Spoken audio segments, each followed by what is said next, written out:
To outsiders, it was just paint. Stripes of red, spots of black, streaks of blue. But to the people of the Great Plains, paint was never just decoration. Every mark was a prayer. Every color carried power. And for a warrior riding into battle, these painted lines could mean the difference between life and death. The warriors of the plains believed that colors held the spirit of the world around them.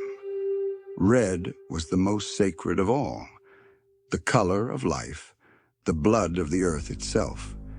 It was used to bless sacred bundles, to paint ceremonial objects, and to streak across the faces of those who carried the prayers of their people into war. Yellow was the color of the sun, of growth and happiness. Blue, as Black Elk once explained, was very important and very sacred. By placing blue, the color of the heavens, on tobacco, the plant that symbolized the earth, he believed a man could unite the sky and the ground, making them one. White was purity, a color of spirit, and black, contrary to what many believe, was not always the color of death.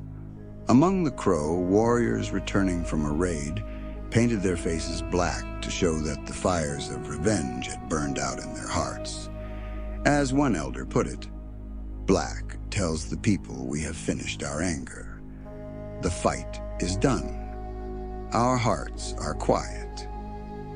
This was not something done carelessly. Painting was a ritual.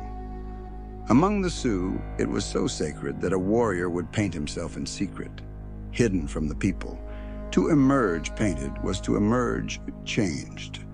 A man reborn, carrying new responsibilities to the spirit. Every line, every dot was placed with thought. An Omaha war leader once explained that the lines he painted from his eyes to his chin were his tears. He said, "I cry for the road ahead, for the lives we must take, and for the lives we must give. These lines are my prayer." The Wind River Shoshone painted wavy lines along their arms and legs to summon the power of the rainbow, believing it would turn arrows aside.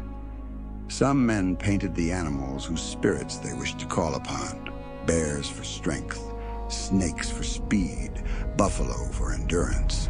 In this way, every stroke of paint was more than art. It was a living prayer. The power of the paint didn't stop with the man himself.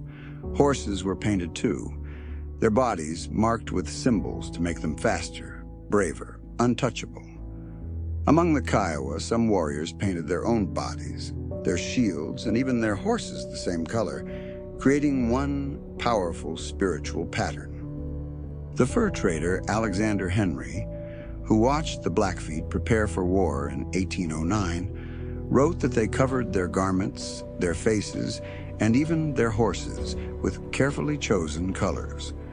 To Henry, it looked as if the paint itself was meant to turn aside a bullet, and to the Blackfeet, in a way, it was.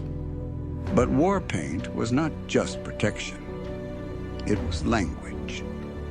A single painted handprint on the chest told everyone that a man had fought hand-to-hand with the enemy. Short lines along the arms recorded how many enemies he had killed. Each mark told a story. When the fighting was over, the paint still spoke. A victorious war party might enter the village with their faces blackened, and without saying a word, everyone understood. Vengeance was complete, and their hearts were finally at peace. To the Plains warrior, war paint was more than armor. It was identity, spirit, and prayer. Each color tied him to the earth beneath his feet, the sky above his head, and the spirits of his ancestors who rode with him into battle. When he streaked his face in red, blue, or black, he carried more than weapons. He carried the hopes of his people and the unseen strength of the world beyond. The next time you see a photograph of a painted warrior or a faded buffalo robe, remember that every stroke of color had meaning. These were not random marks. They were the sacred armor of the plains.